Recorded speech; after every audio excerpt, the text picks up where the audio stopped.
Selamat datang di channel Jendela Sains. Di video ini kita akan membahas distribusi normal part yang ke-6, yaitu tentang distribusi normal umum dan distribusi normal baku, serta definisi nilai Z. Simak terus video ini sampai akhir. Berikutnya kita membahas distribusi normal umum dan distribusi normal baku. Yang pertama, distribusi normal umum. Ini gambar kurva distribusi normal yang tadi.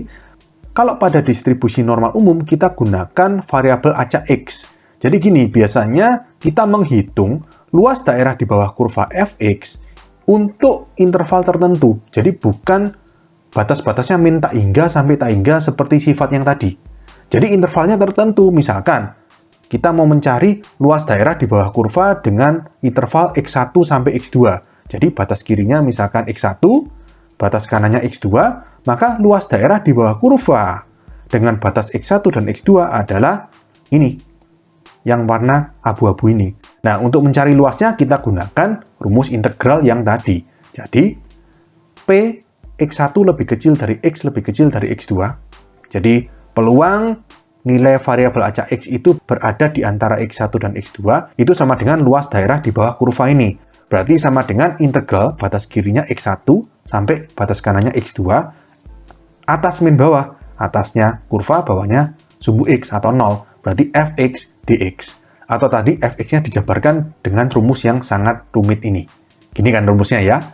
Nah, lalu karena bentuknya sangat rumit ini, maka para matematikawan ini menyederhanakan bentuk yang rumit ini dengan memisalkan yang di dalam kurung ini dengan variabel lain, yaitu variabel yang kita sebut dengan Z, atau nama lainnya variabel baku atau variabel standar. Z itu apa? Z itu dirumuskan X min mu per sigma. Ingat tadi, mu itu adalah min atau rata-rata, dan sigma itu adalah simpangan baku atau standar deviasi.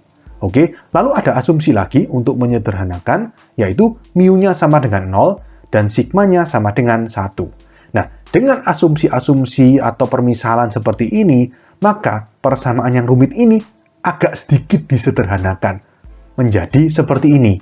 Jadi, variabel acak X diubah menjadi variabel baku Z. Jadi sekarang peluangnya Z1 lebih kecil dari Z lebih kecil dari Z2. Sama dengan integral batasnya juga berubah dari Z1 sampai Z2 Fz dz. Nah, di rumus ini yang berubah adalah ini yang di dalam kurung. Ini tadi kan permisalannya Z sama dengan X min mu per sigma. Ini min setengah X min mu per sigma dikuadratkan menjadi min setengah Z kuadrat. Kemudian di sini sigmanya dimasukkan 1 tadi asumsinya, sehingga tinggal 1/2pi. Oke, nah persamaan yang seperti ini disebut distribusi normal baku. Ya, jadi ini keterangannya, X besar itu variabel acak, X kecil itu nilai variabel acak, kalau Z besar itu variabel baku atau variabel standar, Z kecil itu nilai variabel baku atau variabel standar. Kemudian mu itu rata-rata atau min, dan sigma itu simpangan baku. Kalau kurvanya, gambar kurvanya seperti ini. Ini gambar kurva distribusi normal baku untuk kurva distribusi normal umum yang bersesuaian. Jadi gambar kurvanya tetap seperti ini. Cuma tadi yang awalnya mu jadi 0. Karena gini, tadi asumsinya kan mu-nya 0. Jadi yang awalnya mu menjadi 0 di sini. Kemudian Z1 menjadi negatif nilainya. Karena di kirinya 0. Tadi X1 kan di kirinya mu. Dan Z2 positif nilainya. Karena tadi X2 di kanannya mu. Jadi di sini Z1 itu sama dengan X1 min mu per sigma. Dan Z2 itu sama dengan X2 min mu per sigma. Oleh karena itu, di sini Z1 nilainya negatif, Z2 nilainya positif. Oke? Kemudian, luas daerah di bawah kurva, ya sama. Jadi besarnya ini sama dengan besarnya ini. Jadi ini disederhanakan. Tapi lagi-lagi saya ingatkan, ini tidak kita pakai. Ya, jadi ini cukup kalian tahu aja. Nanti nilai Z itu sudah disediakan di tabel, tinggal kita pakai. Oke, paham ya? Saya sudah singgung, Z itu merupakan variabel baku atau variabel standar yang dirumuskan Z sama dengan X min mu per sigma. Gini kan ya. Di sini kita akan bahas Z ini lebih detail lagi. Jadi gini, kalau variabel acak itu kan lambangnya X besar. Kalau X kecil itu nilai variabel acak. Z juga seperti itu. Z besar itu lambang dari variabel baku atau variabel standar. Z kecil itu nilainya. Yang rumusnya, Z sama dengan X min mu per sigma. Z kecil itu nilai variabel baku atau standar. X kecil itu nilai variabel acak. Mu itu rata-rata atau min. Dan sigma itu simpangan baku. Berikutnya, Z ini menyatakan seberapa jauh nilai atau X menyimpang dari nilai rata-ratanya atau mu jika dibandingkan dengan nilai simpangan bakunya atau sigmanya. Maksudnya gimana? Gini, untuk lebih memudahkan memahami pernyataan ini, kita pakai contoh soal aja. Diketahui, rata-rata nilai ulangan matematika di suatu kelas adalah 70 dan simpangan bakunya 5. Lengkapi tabel berikut. Di sini kita disuruh mengkonversi dari X ke Z dan sebaliknya. Kita jawab soal A, diketahui X-nya 80, Z-nya ditanyakan. Ya, gini, kita data yang diketahui ya. Jadi itu rata-rata berarti mu 70, simpangan baku berarti sigma sama dengan 5. Soal A, kita disuruh mencari nilai Z. Ya, kita tinggal masukkan rumus. Z sama dengan X min mu per sigma. Berarti sama dengan X-nya 80 min mu-nya 70 per sigma 5. Berarti sama dengan 10 per 5, berarti Z-nya sama dengan 2. Oke, nah kita kembali ke sini, definisi ini. Z menyatakan seberapa jauh suatu nilai menyimpang dari rata-ratanya jika dibandingkan dengan nilai simpangan bakunya. X-nya kan 80. X80 ini menyimpang berapa dari mu? Mu-nya 70, nilainya 80, menyimpang 10. Ya kan? Makanya 80 min 70, ini 10. Kemudian, jika dibandingkan dengan sigma. Dibandingkan berarti dibagi. 10 dibagi 5, itu 2. Dengan kata lain, Z sama dengan 2 itu artinya, nilai X sama dengan 80, itu menyimpang 2 kali simpangan baku jika dibandingkan dengan rata-rata. 2 kali simpangan baku, 2 kali 5 itu kan 10. Menyimpang 10 terhadap rata-rata. Rata-ratanya 70. Benar kan? 80 itu menyimpang 2 kali 5 jika dibandingkan dengan 70. Mulai paham ya definisi ini ya? Berikutnya kita ke soal B. X-nya 40. Berarti Z sama dengan X min mu per sigma. Berarti sama dengan 40 min 70 per 5. Berarti sama dengan min 30 per 5. Berarti Z-nya sama dengan min 6. Z sama dengan min 6 artinya nilai X sama dengan 40 itu menyimpang min 6 kali. Min menunjukkan dia menyimpangnya negatif, lebih kecil dari rata-ratanya. Menyimpang min 6 kali sigma atau simpangan baku, 5. Min 6 kali 5 kan min 30, menyimpang 30 lebih rendah daripada 70, bener kan? Ngerti ya? Jadi nilai Z itu bisa positif, bisa negatif. Kalau positif artinya penyimpangannya positif, nilainya lebih tinggi dari nilai rata-ratanya. Kalau Z negatif, itu penyimpangannya negatif, nilainya lebih rendah daripada nilai rata-ratanya. Oke, lanjut ya, sekarang C, Z sama dengan 1.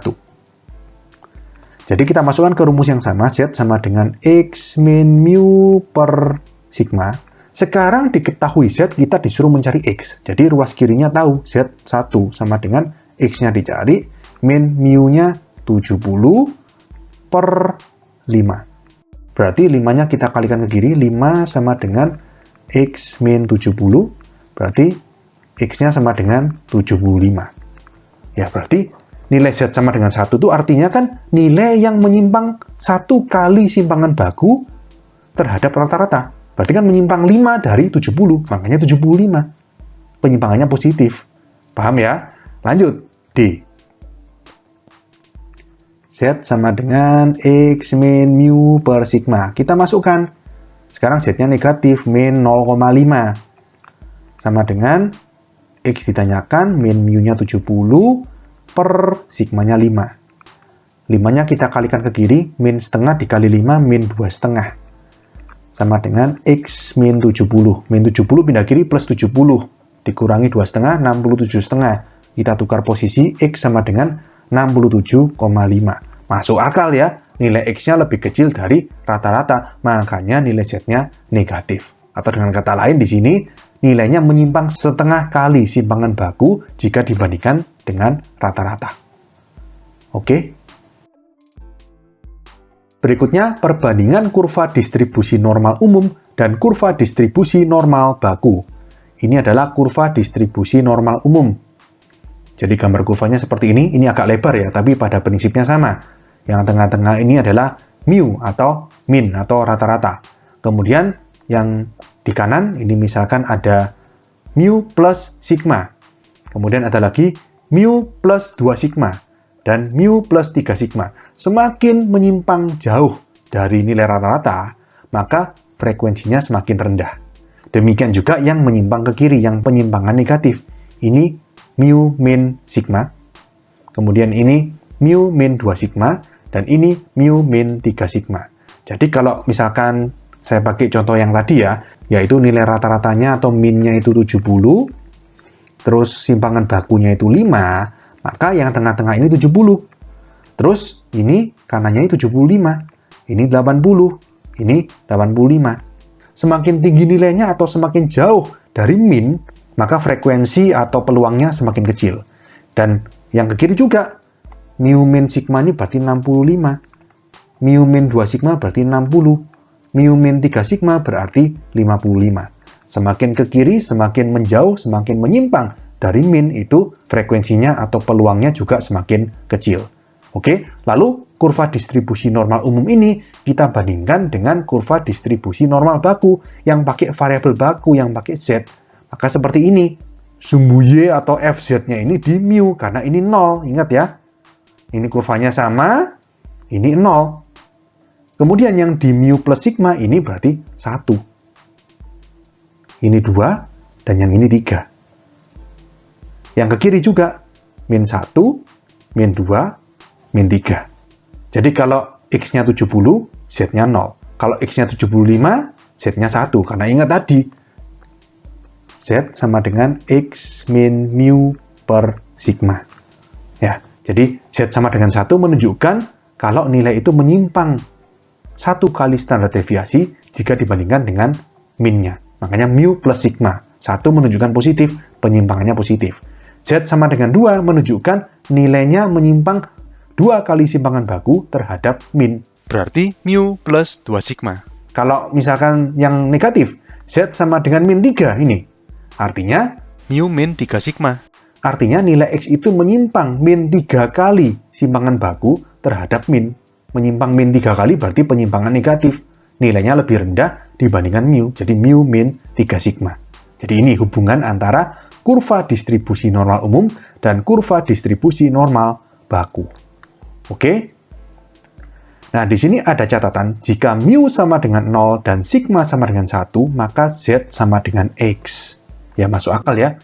Kalian masukkan aja ke rumus ini. Kalau mu-nya 0, sigmanya 1, berarti kan X min 0 per 1. X min 0 itu X per 1, ya tetap X. Berarti Z sama dengan X. Oke, sekian untuk video kali ini. Untuk melihat playlist lengkap dari bab ini, bisa kalian klik thumbnail playlist yang ada di sebelah kanan atas ini. Jika ada pertanyaan, saran, maupun kritik, bisa kalian tulis di kolom komentar. Semoga bermanfaat dan sampai jumpa di video selanjutnya.